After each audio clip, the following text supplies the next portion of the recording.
Yo, what's up everyone? Welcome back to the channel. It's your boy Wolf here, and today we're finally cracking the code on Ragnarok Online 3's seasonal system that's been confusing everyone.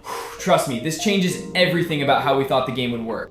Alright, so real talk. I just logged into RO3 for the first time today. Yeah, I know I completely missed day one of the Pioneer Test. Life got in the way, you know how it is. Missed the guild league, couldn't find a guild that would take me. It was rough, not gonna lie, but sometimes being late to the party means you see things others might have missed. So here's the thing that's been driving everyone crazy. Director Yu dropped this bombshell about a seasonal system that would let players who skip entire several seasons just come back and catch up, like no penalty, no massive grind. When he said that, the whole community was like, wait, what? Because let's be honest, that statement created way more questions than answers, right?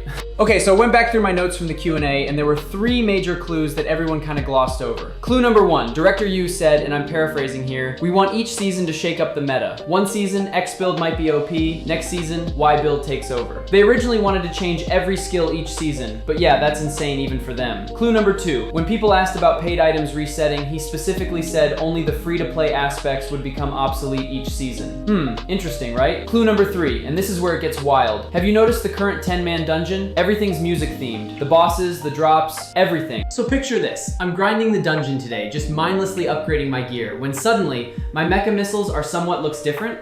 Moreover, they now have this harmonic debuff that wasn't there an hour ago. It's layered on top of the normal mecha skills. And that's when it hit me like a truck. The seasonal system is the 10-man dungeon content.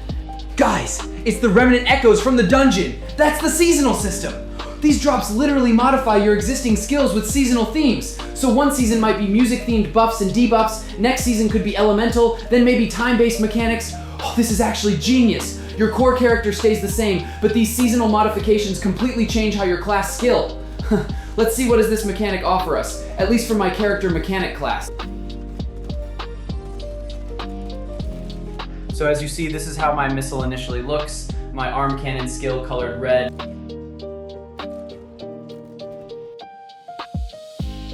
And then see this, my red missiles suddenly become light purple beam missiles. And it even got more missile per usage. Okay, so let's see in detail how my mechas suddenly got an upgrade from the ordinary red missiles to the beam missiles. Okay, now on the screen you guys can see on the right side that I actually have a level 3 yellow resonance, which I obtained from collecting 9 yellow symbols total from my 5 pieces of remnant, which upgrades my harmonic arm cannon skill significantly. On level 2 yellow resonance, it adds harmonic bubble, which has an effect that will add a debuff that works like a timer bomb that will explode after a certain time. And on level 3, it adds my 8 IT missiles into 12 missiles total, which is like a 1.5 times multiplier for the already existing damage multiplier skills. Whoa, that's nuts, not gonna lie. Then on the bottom part, you guys also can see that with my current level 2 red resonance, it also has some kind of modifier to my another skill, harmonic Vulcan arm, that is actually reacting with the harmonic bubble that only can exist by having level 2 yellow resonance that we just talked about earlier. Well, they don't really disclose how much multiplier that we get from this, but I just hate when a game does this where numbers are not really transparent for us, the player. Come on, Joymaker, you can do better than this.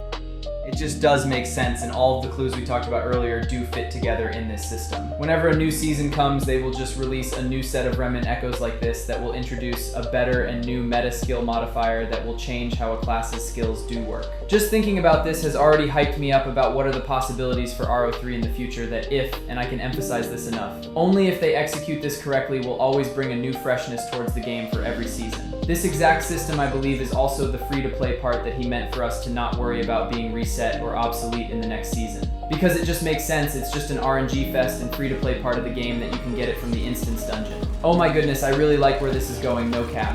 Unfortunately, I haven't really tried to look at the other Remnant Echoes set of the other classes, but from what I've seen from the mechanics counterpart, only yellow and red resonance that has a working skill modifier for now. Blue and green level 2 and level 3 resonances are labeled as coming soon, which we don't really know if a season could only have 2 active skill modifier or it's just because we're in the alpha state of the game development. I guess we need to wait and see how it's actually going to be later. Again, like I said, I personally believe this game system can potentially bring a new freshness of the game, and we players needs to push ourselves to adapt to the new meta season, and we'll have a really active community to theory craft about this kind of modifier whenever a new season comes.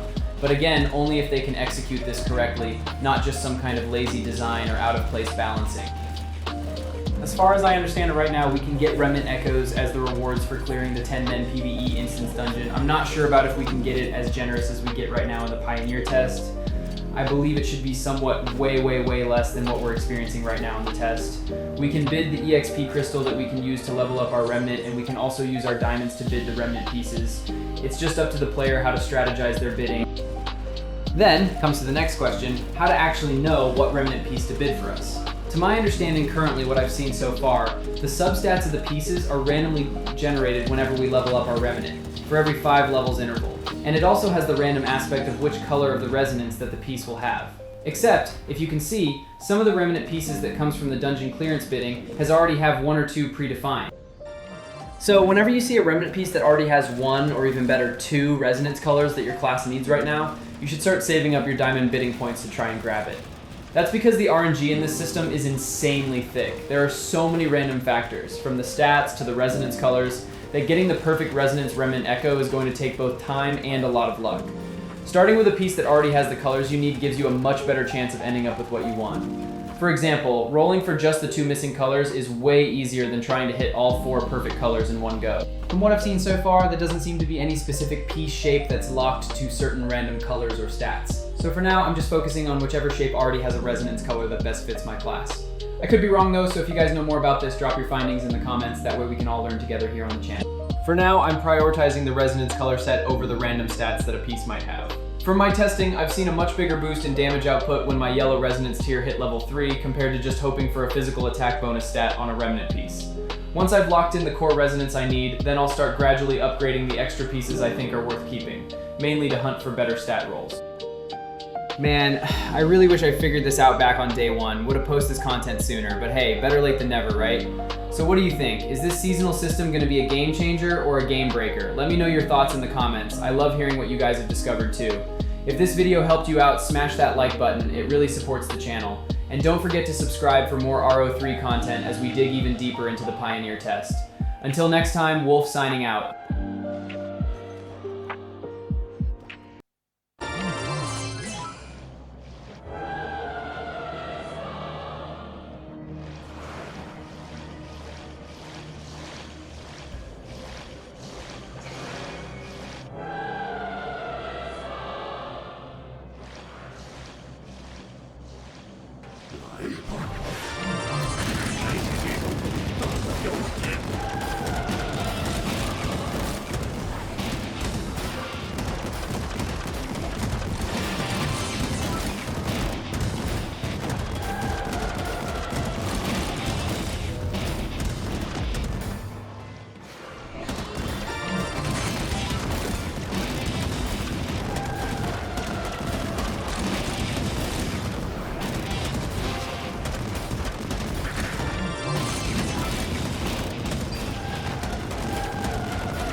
人呢？如此优美，我要创作。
这个世界总是喜怒无情。